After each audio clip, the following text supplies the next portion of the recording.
quiser acender as luzes, voltemos aqui. E quando nós olhamos para esse texto da palavra, nós vemos algo muito, muito gratificante. Nós vemos que o apóstolo Paulo, ele está preso. Quando ele escreve essa carta, ele está na prisão. A carta aos Filipenses é chamada Carta da Alegria. Aparece cerca de 13 vezes o conceito alegria, a palavra alegria, regozijai-vos. Filipenses 4:4 diz: alegrai-vos no Senhor, outra vez vos digo, alegrai-vos.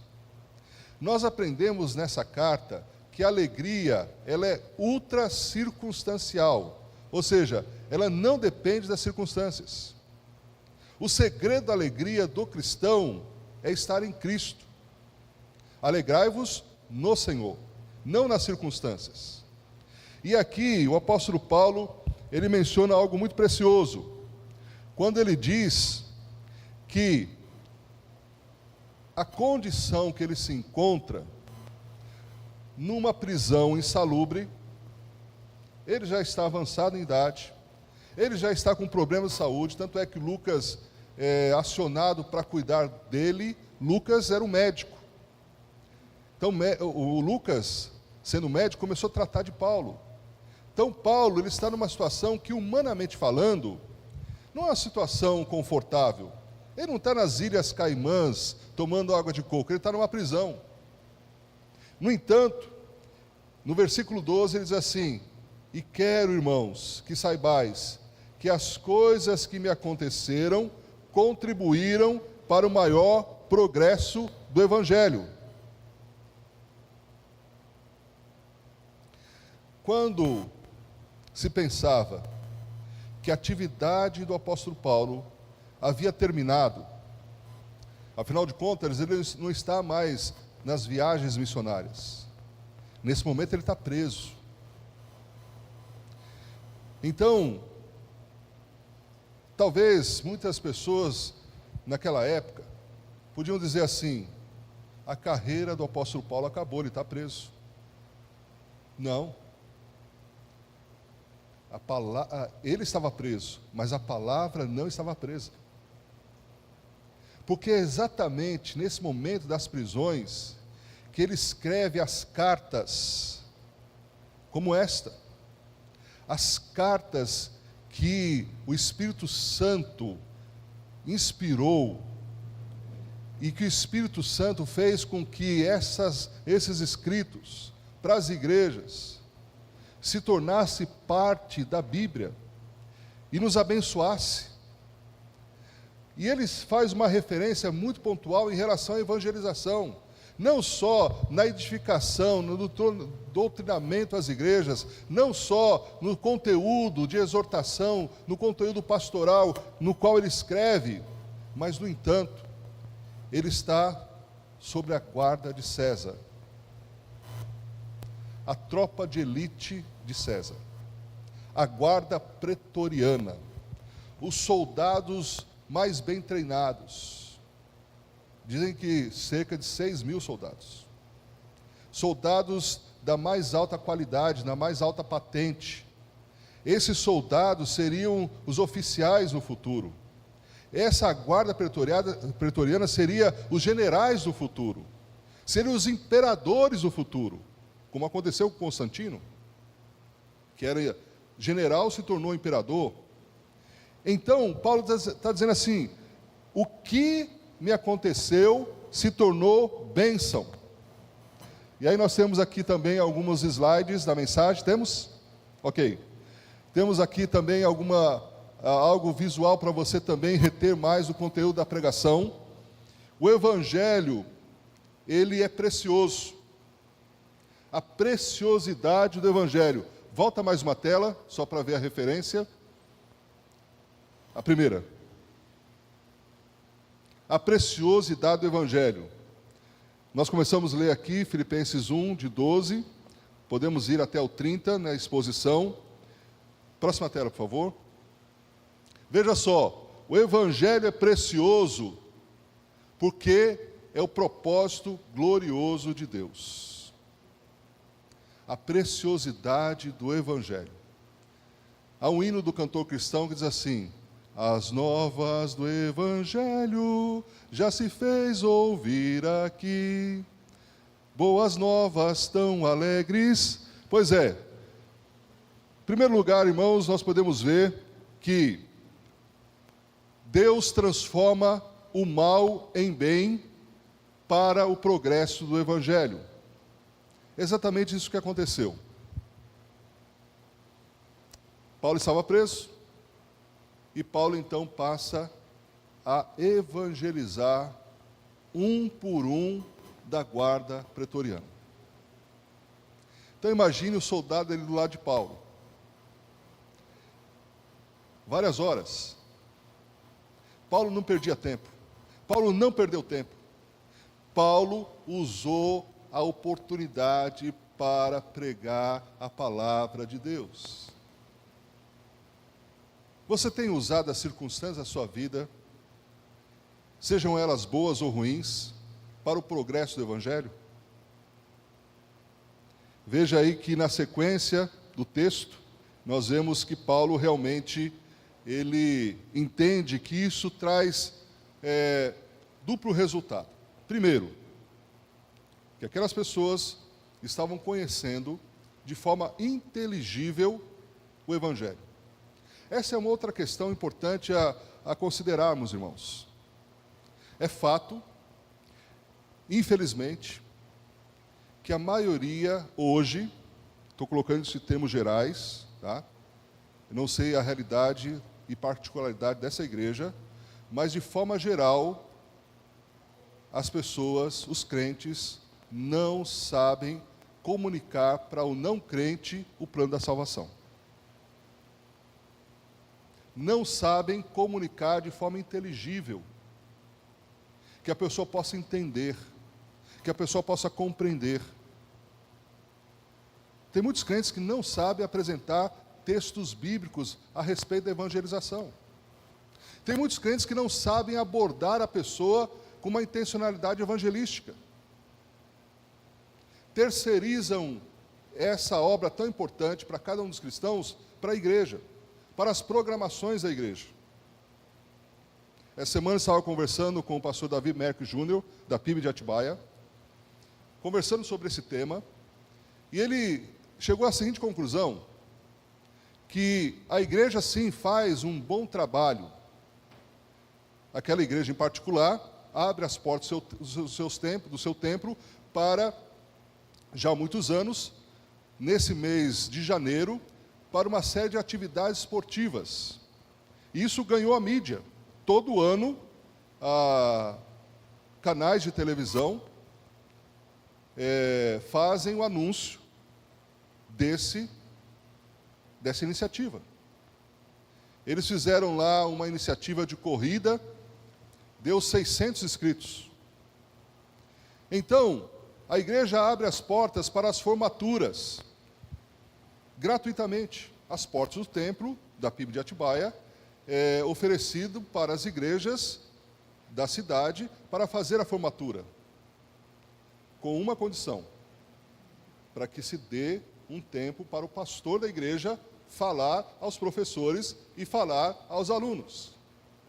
E aí o membro da igreja pode dizer assim: que legal, estamos evangelizando, isso é muito bom. Nossa igreja está evangelizando, nossa igreja está fazendo uma obra, nossa igreja está fazendo algo para o reino de Deus. Sim, meus irmãos, isso é muito importante, isso deve continuar, isso deve crescer, mas não isenta a responsabilidade de que cada um temos de levar o Evangelho para os nossos vizinhos, para os nossos parentes e as pessoas que nós encontramos e temos relacionamento diário. E para isso, irmãos, nós precisamos ser treinados. Veja só, se nós compararmos algumas outras iniciativas religiosas e até de algumas seitas, Testemunha de Jeová, por exemplo. Testemunha de Jeová é treinado para ir de casa em casa. Sistematicamente. Eles sabem, pelo menos naquilo que eles ensinam, e nós sabemos que não é algo bíblico, porque nega a divindade de Jesus Cristo, nega a personalidade do Espírito Santo, eles fazem uma coisa boa, infelizmente com conteúdo ruim. Nós temos a verdade, mas como que a verdade, para nós, é como se fosse a mentira, porque a gente não fala para as pessoas. Isso estou falando de forma geral. Se você faz isso, meu irmão, glória a Deus por sua vida. E eu estou aqui exatamente nessa noite para mexer com você. À luz do texto bíblico, com a autoridade do Espírito Santo, na direção do Espírito Santo, para dizer para você que Deus quer te usar como ganhador de almas. Amém? É para isso que você existe. Você existe para a glória de Deus. O homem foi criado para a glória de Deus. Nós, como cristãos, e você sabe disso, por isso você está numa igreja séria, por isso você está numa igreja que prega a palavra, por isso que você está numa igreja que não prega prosperidade material, por isso você está numa igreja que valoriza aquilo que é mais importante e é essencial, que é falar de Jesus às pessoas. Glória a Deus por isso. E eu quero queremos te ajudar a você ser mais intencional em relação a isso. Segundo lugar, o texto nos informa, na preciosidade do Evangelho, o que importa é o progresso do Evangelho. E nós vemos aqui no texto, o que mais importa para Paulo e para os cristãos verdadeiros é o progresso do Evangelho.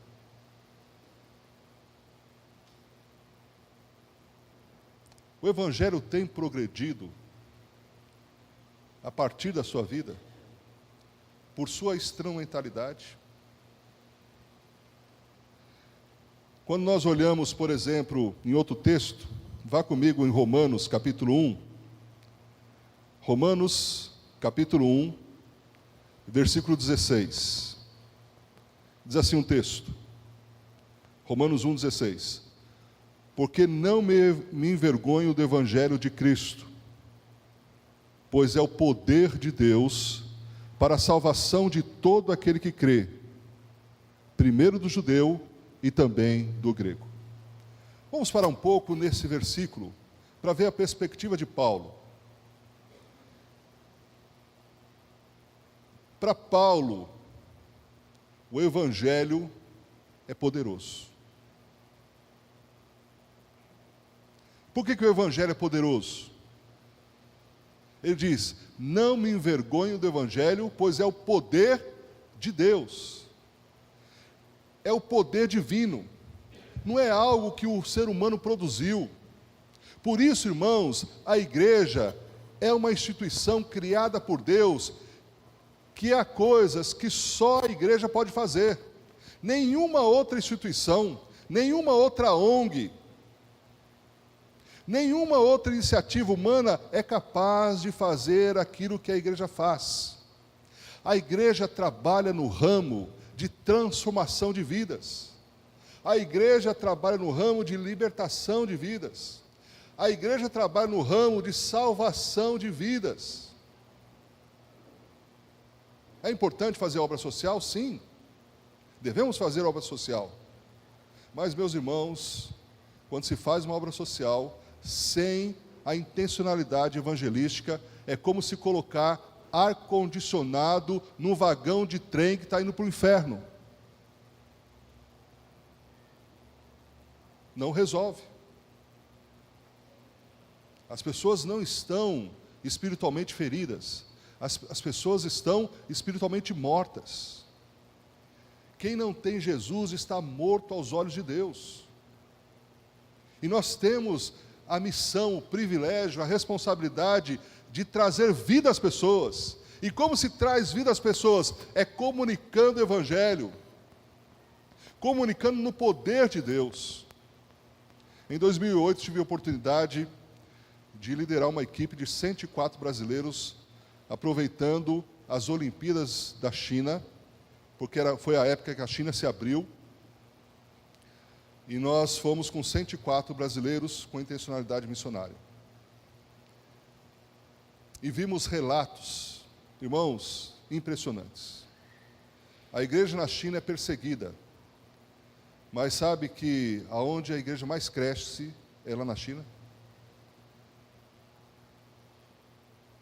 Uma igreja pequena na China, pequena, cerca de 40 mil membros. Uma igreja pequena.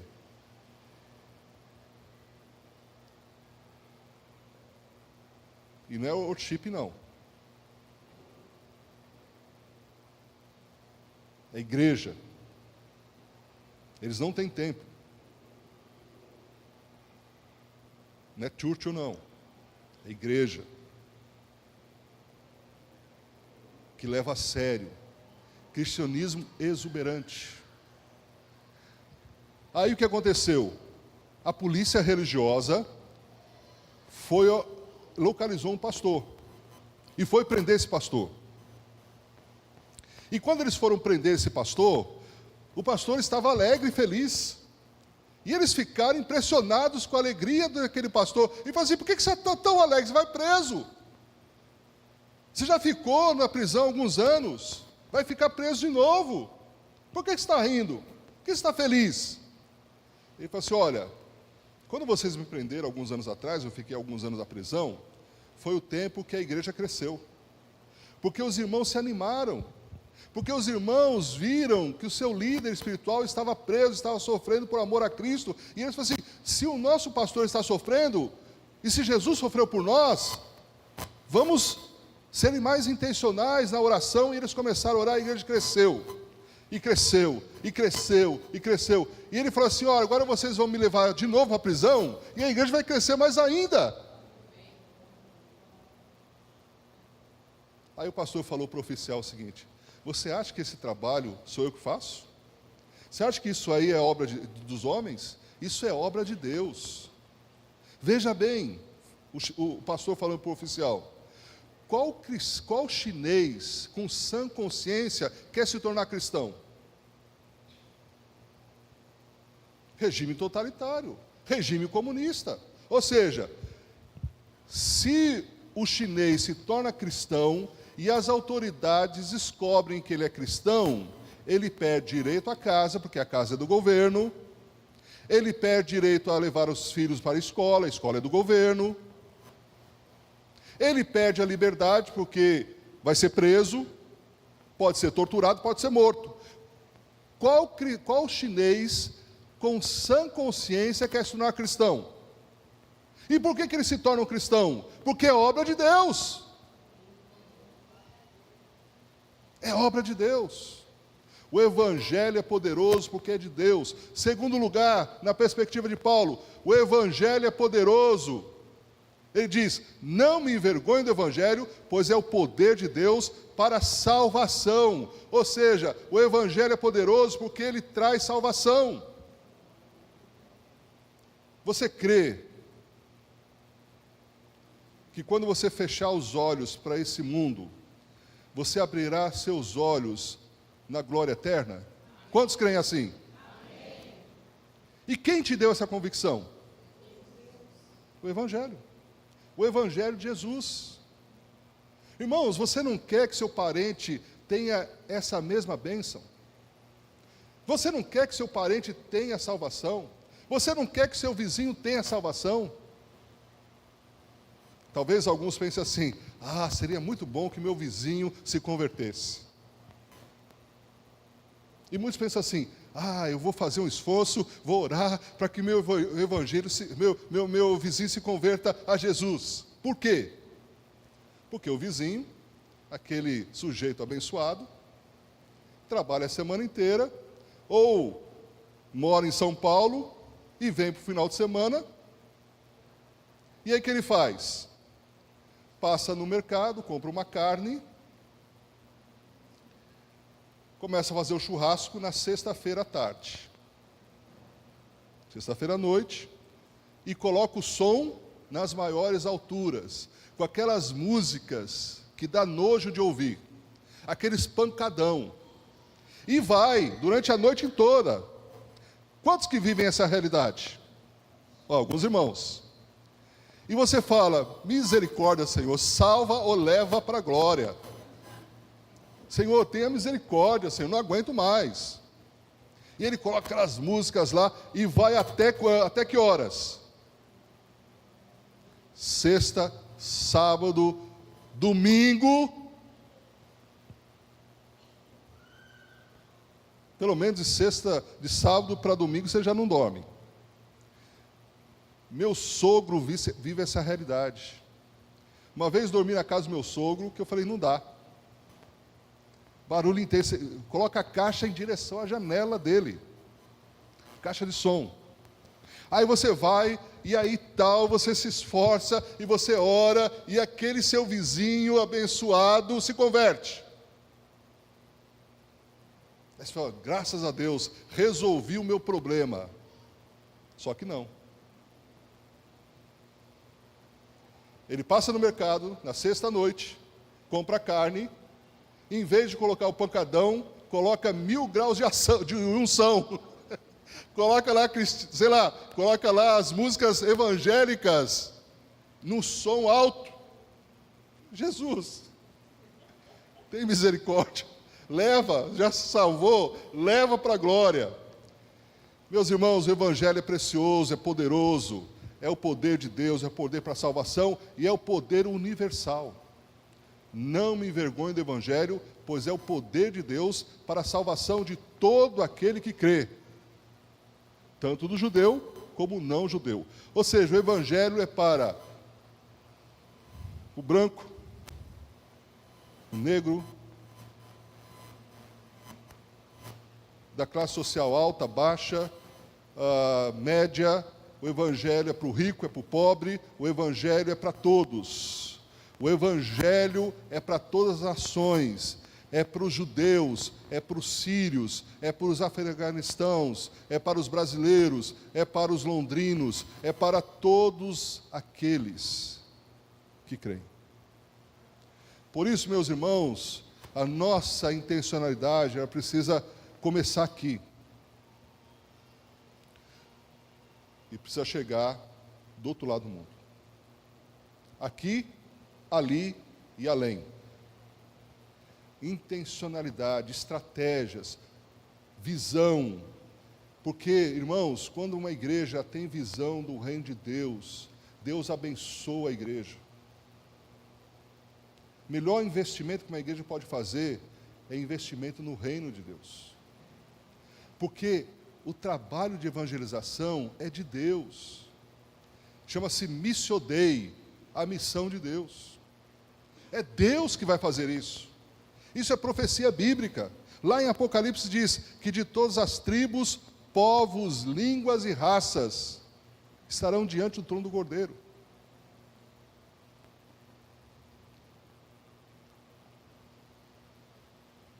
Já dizia uma poesia que se tornou música cristã, o seguinte: quando a glória do Senhor for vista, por toda a vista em todo lugar, quando a glória se perder de vista como as águas cobrem todo o mar, então de vida se encherá a terra, de alegria e paz para nunca mais faltar. Cessado o pranto, a morte, a dor e a guerra, o Rei que é Cristo virá reinar. Amém? Irmãos, permita-me uma experiência particular. Eu estava fazendo seminário, eu morava na Zona Leste de São Paulo e fazia o seminário em Perdizes e trabalhava na Companhia de Gás São Paulo, então eu pegava trem e metrô. No trem tinha uma obra de evangelização naquela época, no metrô não. E eu participava de um trabalho de evangelização no trem, só que para ir mais rápido, trabalhava na Vila Paulista, eu tinha que pegar o metrô. E eu sempre ia, nas segundas-feiras, eu sempre ia com uma maletinha, já para ficar a semana, uma bolsa com algumas roupas, pertences pessoais. E eu coloquei assim no chão, o metrô já estava cheio, como sempre, né? Coloquei no chão a bolsa e tirei da bolsa a Bíblia. E me deparei com este versículo: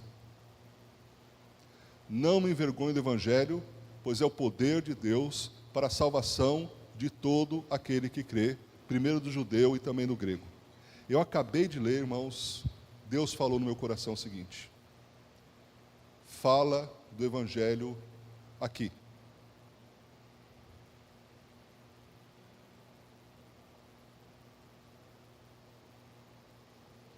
E quando a gente diz que Deus falou no nosso coração, quem tem essa experiência vai concordar comigo. Não é uma voz que vem de fora, é uma voz que vem de dentro.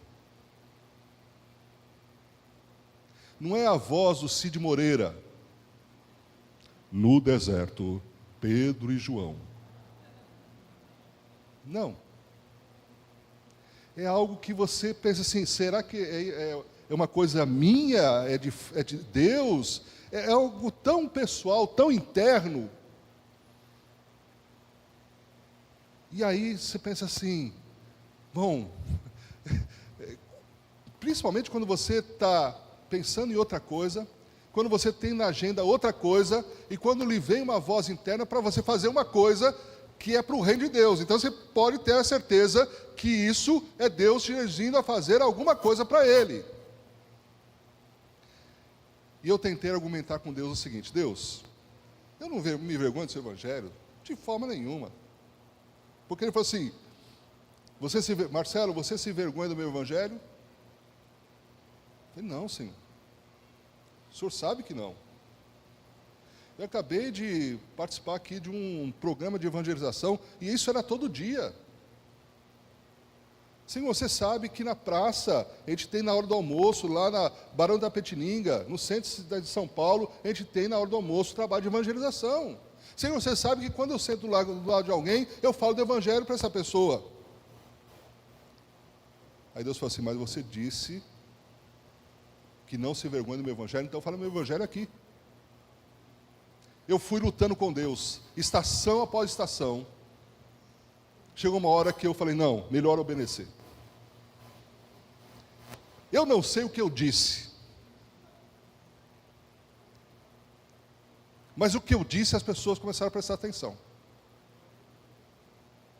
Foi assim algo... As pessoas começaram a prestar atenção. E nisso entra um sujeito, uns 2 metros de altura, já irado, endemoniado, e já vem para o meu lado querendo me bater, dizendo assim, você não pode falar disso aqui. Me senti assim um pouco acuado. Impressionante foi a reação das pessoas, irmãos.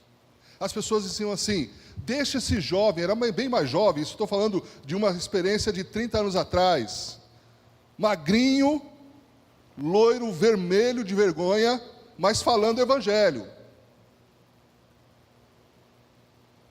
E as pessoas, deixam o rapaz falar. Esse rapaz está falando coisas boas. Começou a repreender o sujeito. Meus irmãos, a vontade que me deu é ir até Barra Funda, porque era ligação leste-oeste, né? Corinthians Itaquera até Barra Funda. Deu vontade de ir até Barra Funda, mas tinha que descer na Pedro II, que eu trabalhava ali com gás. Tinha que descer naquela estação. Mas a vontade que me deu era ir até Jabaquara, voltar até Corinthians Itaquera, depois voltar fazendo isso. Mas, meus irmãos, eu entendi que era um momento meu com Deus. Pastor, mas eu sou tímido. Eu não consigo me expressar. Eu não consigo falar. Ah, pastor, eu não quero pagar mico. Vou contar um segredo para os irmãos. Deus transforma a nossa timidez em algo poderoso. Eu sou tímido.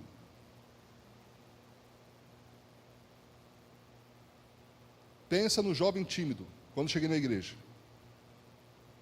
Mas quando você resolve obedecer, Deus te capacita.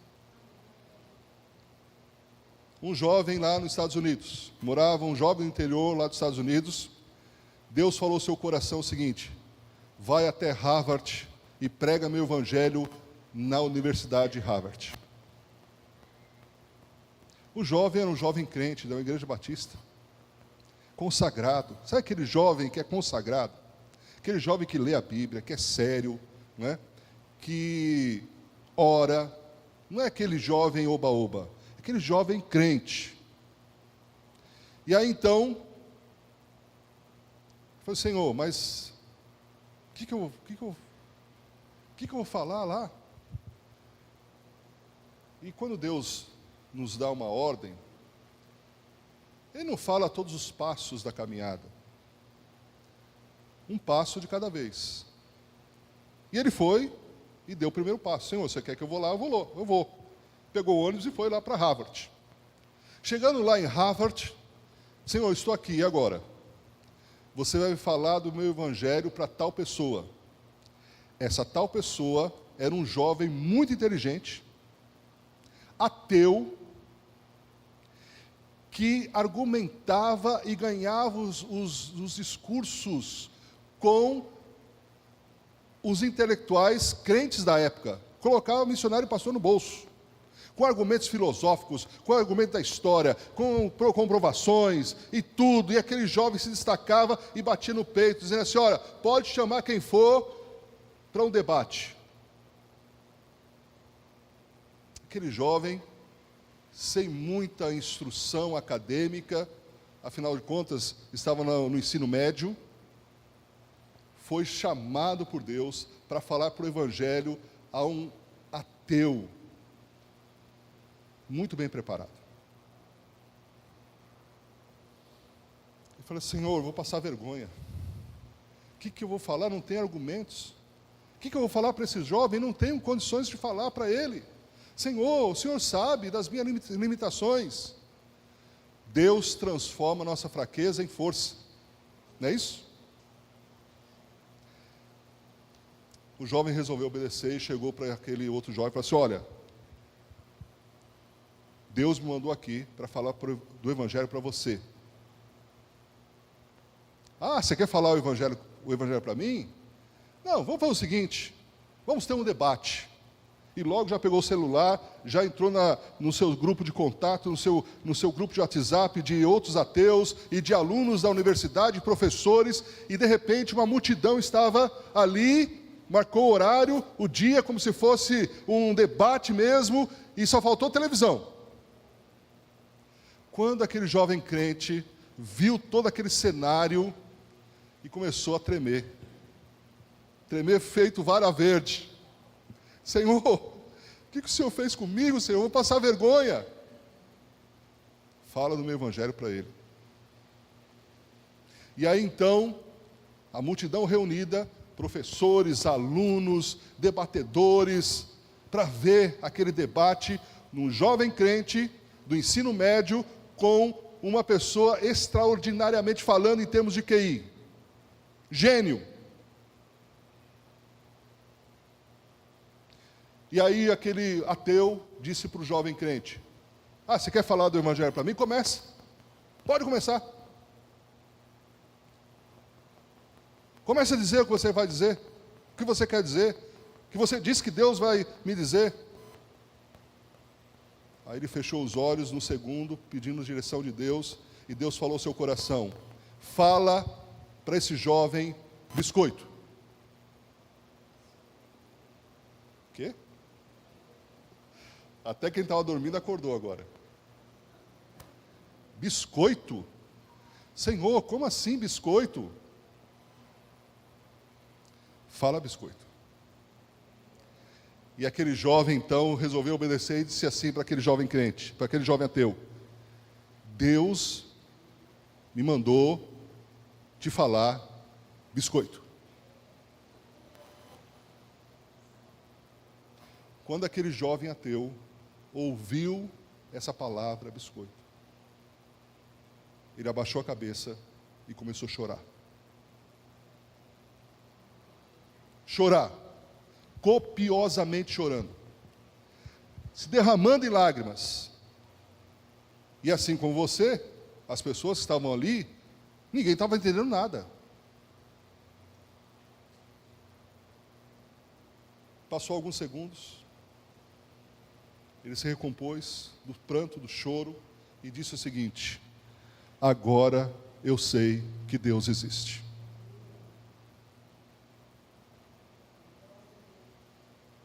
Por quê?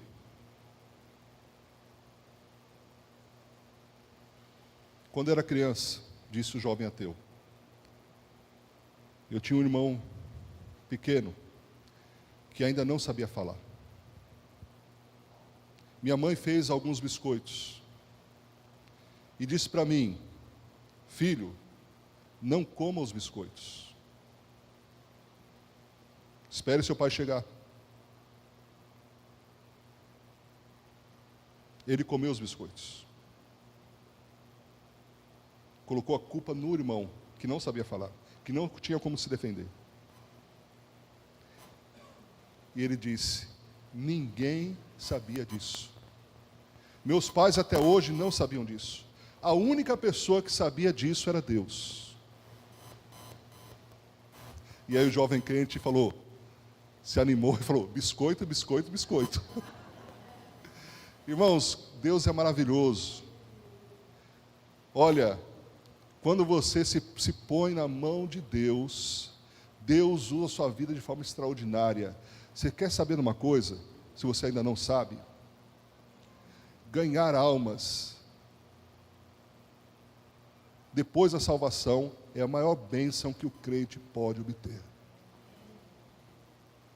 Quantas almas você já ganhou para Cristo? Quantas pessoas que estão no céu, estarão no céu,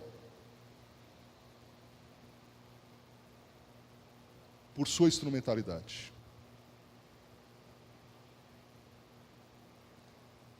Pastor, mas eu não ganhei ninguém para Cristo ainda. Ainda dá tempo. Se você sair daqui com fé, para obedecer à vontade de Deus, Deus vai transformar a sua vida em um ganhador de almas. Porque Deus usa o fraco. Porque Deus usa o incapaz. Irmãos, disponibilidade é mais raro do que capacidade. Tem muita gente que se diz capaz, mas não faz a obra de Deus. Tem muita gente que diz que é muito inteligente, conhecedor da Bíblia, que é consagrado, não sei o quê, mas não ganha almas. Tem muita gente que faz, que tem talento, que tem dom, mas não ganha almas. Que não evangeliza. Irmãos, a performance da vida cristã não é aqui dentro, não. É lá fora. É no testemunho, é no ganhar almas, é no orar intencionalmente. Veja, irmãos, o Evangelho é o poder de Deus. Conta-se uma outra história que um cristão estava entre os muçulmanos, morreu um muçulmano, um jovem muçulmano, o Habib. 300 muçulmanos naquele velório, naquele funeral. E aí então, o líder da mesquita falou para o missionário: e aí, missionário, o jovem que morreu, ele está no céu ou está no inferno? Olha que emboscada.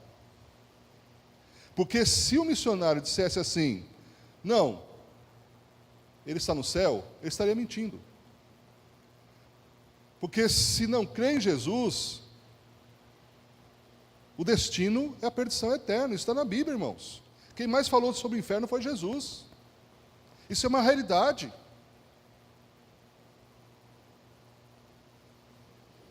Se ele falasse, não, ele foi para o céu, ele estaria mentindo. No entanto, se ele falasse que foi para o inferno, ele não estaria de lá vivo.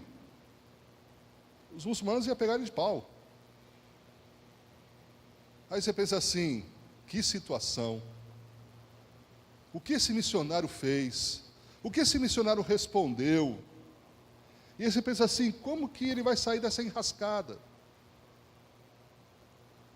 Ele aprendeu com Jesus a responder com uma pergunta, maiêutica, uma técnica desenvolvida por Sócrates. Jesus, ele respondia com uma pergunta.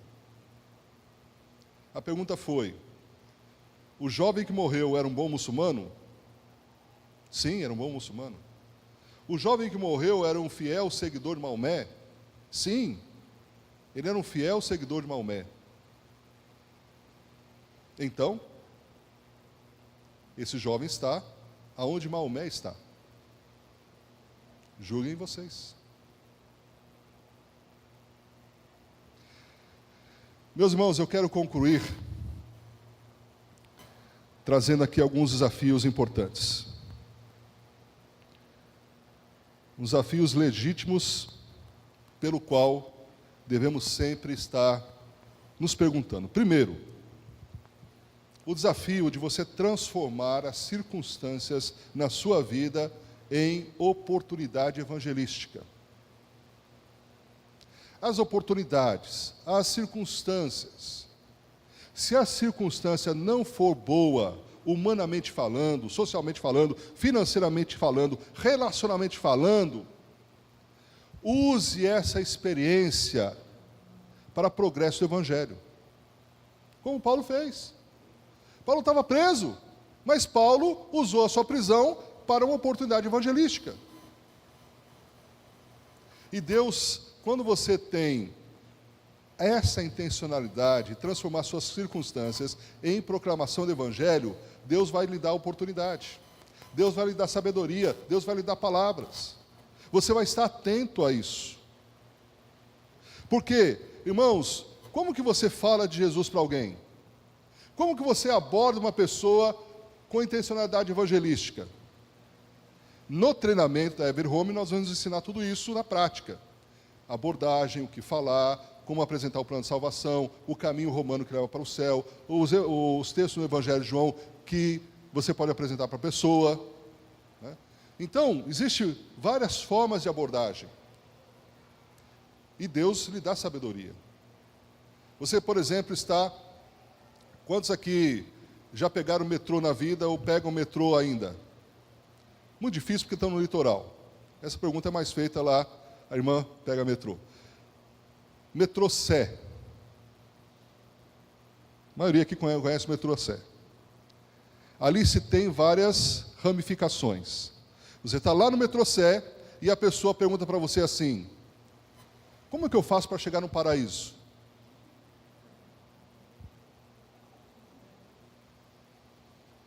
É lógico, a pessoa está perguntando como faz para chegar no metrô Paraíso.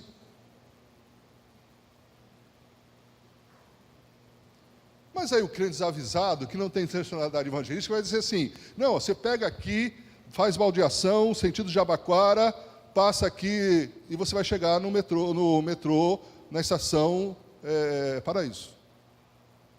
Só que Deus quer que você fale para essa pessoa do Evangelho. Aí Deus te dá a segunda oportunidade. As pessoas perguntam assim: eu não entendi direito, como que eu faço para chegar no paraíso? Lógico, você vai, mas olha, antes de eu te falar para como você chegar na estação Paraíso metrô, eu quero falar para você como você faz para chegar no paraíso de Deus. Percebe? Irmãos, uma última experiência.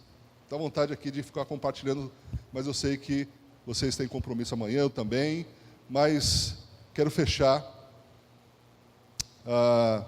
com uma história e com alguns desafios aqui rápidos. Eu estava no trem-bala, Pequim para Shenyang, nessa viagem missionária que fizemos. Não pode falar do Evangelho na China. Não pode falar do Evangelho no trem-bala. Não pode. Polícia religiosa está ali. Mas, meus irmãos, nós fomos com intencionalidade de falar do Evangelho na China. E, assim, acho que foi as orações. Não é possível. Porque a gente se revestiu de uma ousadia tremenda. Depois de outra oportunidade, conto outras histórias. Mas ali, irmãos, tinha um jovem chinês. E eu falei, eu vou falar, um jovem universitário. Estávamos com a tradutora do português para o mandarim, então isso facilitou muito. E aí eu falei assim, vamos falar com aquele jovem ali. Aí nos aproximamos, estava com a camisa do Brasil, verde, amarela, amarelinha, do Brasil. Olha, tal, futebol, né, tal, né? E ele falou assim, olha, eu estou vindo de Pequim, porque eu fui assistir um jogo olímpico, eu consegui um ingresso pela internet, e ele tirou da bolsa um ingresso, bonito, grande, dourado. E mostrou aquele ingresso, comprovando que ele foi lá mesmo, que ele assistiu um jogo das Olimpíadas. E eu falei para a intérprete, pergunta para ele se ele tem um ingresso que leva para o céu. Ela perguntou e disse, não, como que eu faço? Aí eu pedi para outro da equipe, fica olhando, um ficava olhando no corredor, do outro de um lado, outro ficava olhando do outro corredor. Porque se chegasse o policial, a gente parava. E ali, evangelho, plano da salvação, tal.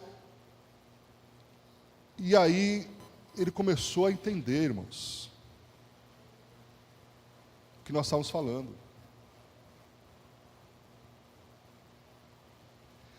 E ele falou assim, você não pode orar por mim? Ele estava com um problema na perna. Nós oramos em nome de Jesus. Para completar, irmãos, Deus falou no meu coração. Depois que nós conversamos, evangelizamos, ele aceitou Jesus, pegamos o nome dele, entregamos para a missionária. Deus falou, vai no banheiro, tira a sua camisa e dá a sua camisa oficial do Brasil para ele. Senhor, sério? Fui lá no banheiro, troquei a camisa, tirei, dobrei direitinho e falei assim, olha, Deus te ama muito. Deus te ama muito. Deus me trouxe do outro lado do mundo para falar do Evangelho para você. Coisa mais preciosa é o Evangelho. Mas eu quero que você guarde esse nosso tempo aqui, no seu coração, que você visualize, aqui está a camisa do Brasil. Quando eu falei essas palavras, aquele jovem começou a chorar, e chorar, e chorar, e chorar, e chorar. Irmãos, você pode ser bênção para a vida das outras pessoas. Você pode ganhar essas pessoas para Cristo. Então, priorize o Evangelho na sua vida. Seja um verdadeiro discípulo de Jesus, sendo instrumento de proclamação do Evangelho. Amém? Eu quero agora, irmãos, pedir que você... Quantos lares são representados aqui? Se você está representando sua casa, se coloque em pé, por gentileza. Meu irmão, por gentileza, pega a caixa do Ame Seu Vizinho. Tem algumas caixas que eu deixei ali.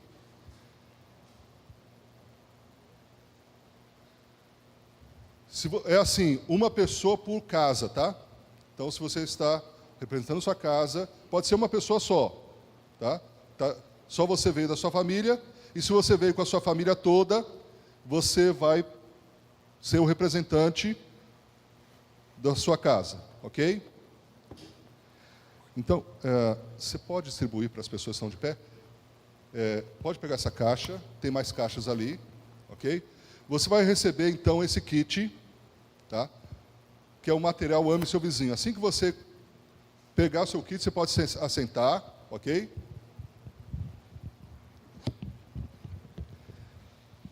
Então, esse kit, você vai estar recebendo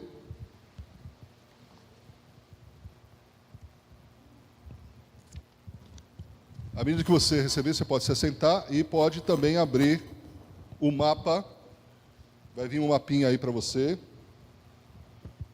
Uma folha como essa.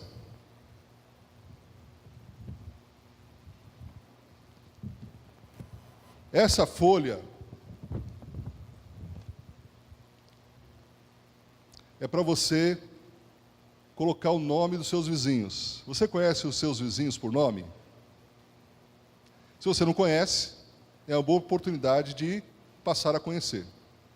Segundo lugar, você vai procurar identificar quais são as necessidades do seu vizinho. Tá? Então, abra aí o mapa. Ok? As necessidades do seu vizinho. Para o quê? Você orar para o seu vizinho, por necessidades identificadas, e você também procurar ajudá-lo, né? De alguma forma, prestação de serviço. Esses folhetos pode deixar, vou deixar com a igreja, tá? Tem folhetos também. Dentro do kit tem folhetos também. E além disso, tem um guia de estudos que vai te orientar como você se preparar para ganhar seus vizinhos. Amém? Eu espero que você que recebeu esse material, você ore e você coloque em prática. Amém? Para você ganhar seus vizinhos para Cristo. Dentro desse guia de estudos, tem um cartãozinho. Nesse cartãozinho, então, você vai colocar o nome dos seus vizinhos também, para você deixar de forma visível, para você sempre estar orando para os seus vizinhos. Amém? Se você fizer isso com fé, com todo o seu coração, você vai ser instrumento de Deus para ganhar seus vizinhos para Cristo. Amém? Não para que eles não façam mais churrasco, não para que eles não coloquem a música alta, mas para que eles se convertam e vão para o céu junto com você. Amém? Muito bem. Todos receberam? Alguém ficou sem receber? Ficou? Tem mais aí? Ok, só tem os folhetos. Os irmãos que não receberam, depois procure o pastor vai identificar, eu tenho mais material, tá bom? E posso fornecer para vocês, ok? Se porventura alguém ficar sem o kit Ame Seu Vizinho. Vamos tirar uma foto bonita agora, irmãos? Amém? Eu vou pedir para minha esposa me ajudar. Pega seu mapa. Isso. Vem aqui na frente, por favor. E mostra assim, ó. Deixe seu rosto visível, se você não tiver problema aí com imagens. Não vai nos processar se sua imagem sair nas redes sociais, tá? Todos são crentes em Jesus. Assim, ó, dessa forma, pega seu mapa. Isso. Vamos colocar em pé todos, então? Muito bem. Os irmãos receberam, por gentileza? Isso, maravilha. Só um minutinho que ainda tem alguns irmãos. Ok. Isso. Isso vai para as redes sociais. Não. Ok. Bênção, bênção. Glória a Deus. Vamos orar então? Se você desejar, feche seus olhos, eleve seu pensamento ao Senhor e vamos terminar com uma oração. Oremos. Senhor nosso Deus e Pai, me perdoe as limitações se porventura não fui efetivo e afetivo na comunicação a esta igreja, motivando-a para que cada um se torne ganhador de almas. Ó Deus eterno, que esse material seja uma bênção, e cada um que recebeu esse material ame seu vizinho, utilize com fé, com amor, para alcançar seus vizinhos para Cristo. Ó Deus, que possamos ter notícias alvissareiras de que os vizinhos foram ganhos para Cristo, que parentes foram ganhos para Cristo, para que pessoas aqui, ó Deus, membros da igreja, irmãos em Cristo, discípulos de Jesus, ganhem almas nesse ano para Jesus Cristo.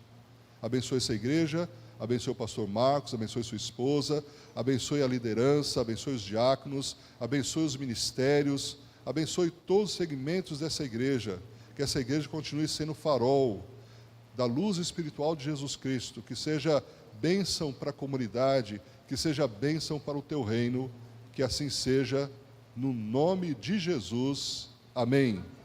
Irmãos, só para fechar, pastor, Noêmia, pega esse material que está aqui nesse banco, por favor. Ali, ó, do lado do irmão, isso. Os que não receberam, tu fala por eles alguma coisa, eles vão receber depois. Tá, pastor dando uma orientação, os irmãos que não receberam kit, procure o pastor ou procure alguém da igreja, designado pelo pastor, para nos informar quantos mais eu preciso trazer, tá bom? Então, irmãos, uma outra forma de evangelização. Quantos aqui tem automóvel? Quantos aqui tem carro? Transforme seu carro num divulgador do Evangelho. Se você quiser, eu tenho vários versículos, são 49 versículos diferentes. Você pode escolher um que mais você goste, tá? Para adesivar seu carro. Fizemos isso em Londrina, pastor. Adesivamos 70 mil carros. Sabe o que aconteceu em Londrina?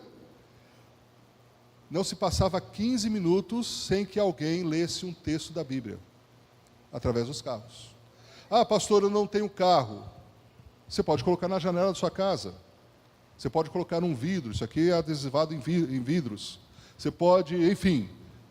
Ah, pastor, eu gostaria. Nos procure. Nós estamos aqui do lado, com uma estante, com o Café Missionário, que é um projeto missionário, com todo o material para que você, folhetos inclusive, para você ser um ganhador de almas. Amém?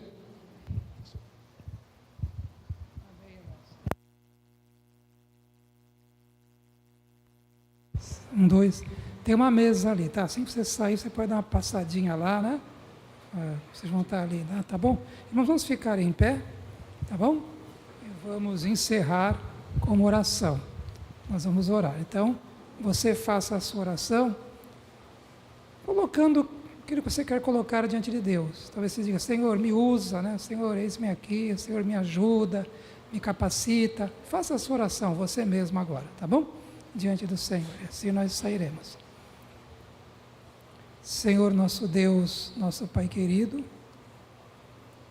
nós agradecemos por este culto, pela instrumentalidade, Pai, do Teu servo, em estar aqui nos incentivando a estar pregando o Evangelho, Pai, pessoalmente, vizinhos, parentes, amigos. Pai, nós rogamos ao Senhor, nos usa assim, Pai, nos usa, Pai, como igreja nós pedimos que o Senhor faça uma obra maravilhosa aqui na igreja, fazendo desta igreja uma igreja que ganha muitas vidas para Cristo. Faz isso, Pai, e agora abençoa teu servo, a esposa dele, esta noite que eles vão estar ali na casa da Ronaldo e Raquel, abençoa o Ronaldo e Raquel, o Benjamin também. E aí, quando eles forem embora amanhã, que o Senhor esteja com eles, o tempo que eles vão passar aí ainda na cidade, quando eles voltarem lá para a sua casa, que o Senhor esteja abençoando eles todo esse tempo, Pai. Nós pedimos isso em nome de Jesus. A igreja diz: quantos dos irmãos estão interessados nesse treinamento? Levanta a mão e diz amém. Amém. Não, de novo, quantos irmãos estão interessados em participar do treinamento quando tiver? Querem que tenha esse treinamento na igreja? Levanta a mão e diz amém. Vários irmãos, graças a Deus.